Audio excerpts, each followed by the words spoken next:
আজকে বাংলাদেশের গণতান্ত্রিক আন্দোলন প্রচন্ড রকমের ব্যাহত হয়েছে। আমরা বিশ্বাস করি দেশনেত্রী বেগম খালেদা জিয়া আজকে যদি সামনে আসতে পারেন, তাহলে এই যে ফ্যাসিবাদী সরকার যারা আজকে জোর করে ক্ষমতা দখল করে বসে আছে, সম্পূর্ণ বেআইনি হবে, সংবিধান বিরোধী ভাবে, তাদের পক্ষে ক্ষমতায় থাকা সম্ভব হবে না। আজকে দেশনেত্রী বেগম খালেদা জিয়া মৃত্যুর সঙ্গে পাঞ্জা লড়ছেন। আপনারা জানেন যে প্রায় কিছুদিন পর পর থেকে হাসপাতালে আসতে হয়। এবার যে তিনি এসেছিলেন, এটা আল্লাহর অশেষ রহমতে যে তাকে আমরা ফিরে পেয়েছি। তার ডাক্তারদের সঙ্গে কথা বলে আপনারা বুঝতে পারবেন যে তার ফিরে আসার কোন সম্ভাবনা খুব কঠিন ছিল, যদি ঠিক সময়ের মধ্যে যদি ডাক্তাররা চিকিৎসাটুকু দিতে না পারেন। এই একটা অবস্থার মধ্যে আমাদের চিকিৎসকরা বারবার বলেছেন যে তার চিকিৎসার জন্য বাইরে উন্নত জায়গায় প্রতিষ্ঠায় নেওয়া উচিত, কিন্তু সেই জায়গায় উন্নত কেন্দ্রে, চিকিৎসা কেন্দ্রে তাকে সরকার দিচ্ছে না।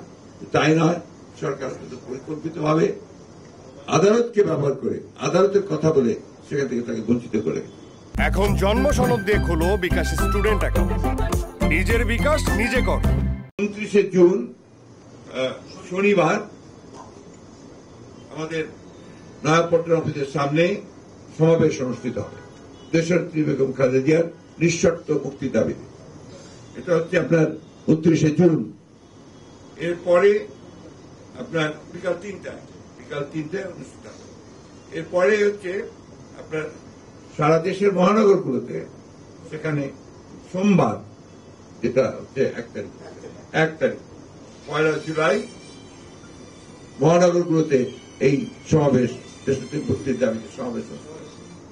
এরপরে হচ্ছে 3 তারিখে সারা দেশের জেলা সদরগুলোতে তার মুক্তির দাবিতে সমাবেশ অনুষ্ঠিত হবে। আমরা আশা করব যে আপনাদের মাধ্যমে সমগ্র জনগণের মধ্যে পৌঁছে যাবে এই প্রোগ্রাম, কর্মসূচি। আমরা এটাও আশা করব, প্রত্যাশা করব জনগণের কাছে, জনগণ তাদের প্রিয় নেত্রী দেশনেত্রী বেগম খালেদা জিয়াকে তার প্রাণ রক্ষা করা, তাকে মুক্ত বাতাসে রাজনীতিক সুযোগ সৃষ্টি করে দেওয়ার জন্য তারা আপ্রাণ চেষ্টা করবে এবং তারা আন্দোলনে ঝাঁপিয়ে পড়বে।